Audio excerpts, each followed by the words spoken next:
Welcome in, guys, to our preview every single NFL team for the 2022 season. We're back in the NFC North with the final team, and that is Minnesota Vikings. And going in the offseason, Mike Zimmer finally got his ass fired after, again, Vikings, he was taking them basically nowhere.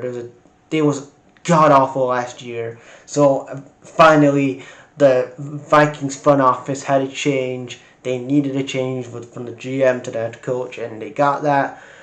They got Kevin O'Connell, the offensive coach from the Rams. He's from that Sean McVay learning tree.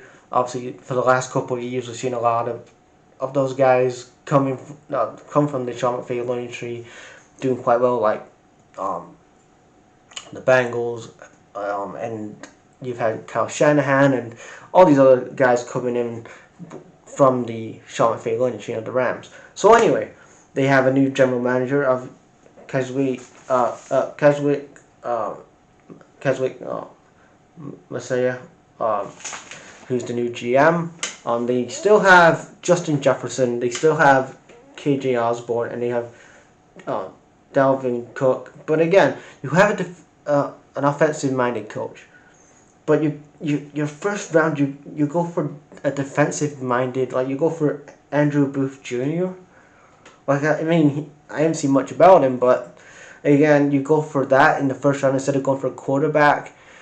The one thing you needed last year was a young quarterback, and you didn't get one in this offseason.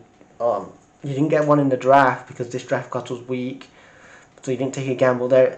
This is what I mean. Like, if you had a quarterback last year in the 2021 draft, like a Justin Fields or a Mac Jones, like you could have been, or a Trey Lance, you could have been a lot further than you are. You could have actually played him and see what you had with a Justin Fields or a Trey Lance, and then your organization would be a lot better than it is now, because again, you're entering 2022 and you're having a 33-year-old Kirk Cousins starting at quarterback, who is not that good. Let's be honest. He's past his best. He's not that good.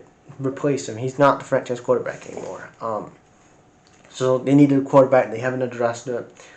Let's talk about the draft. So they have got Jalen Naylor from Michigan, a wide receiver. They get Ty Chandler. He's a running back. But for Jalen Naylor, he had 1,454 yards. He had 86 reps and 12 touchdowns in his final year of college. They got Nick Molson on the tight end, Lewis Kane, the safety, and like I just said, Andrew Booth Jr. from Clemson. Again, you could have got Kyle Hamilton, but he went to Baltimore, so it was what it was. They also did other couple of trades.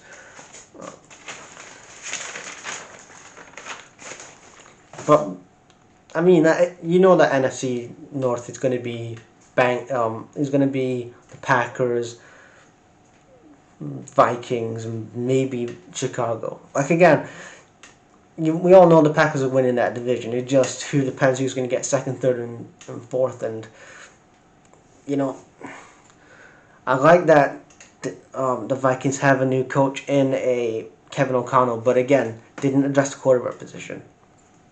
You know what I mean? Like, you could have took a gamble on Malik Willis or Matt Corral or somebody like that. Or I know I keep mentioning him, but Jordan Love, like, he's not getting any game time in Green Bay. How about you actually make a decision and actually trade him and making your franchise dude in Minnesota? But they want to have Kirk Cousins for another year.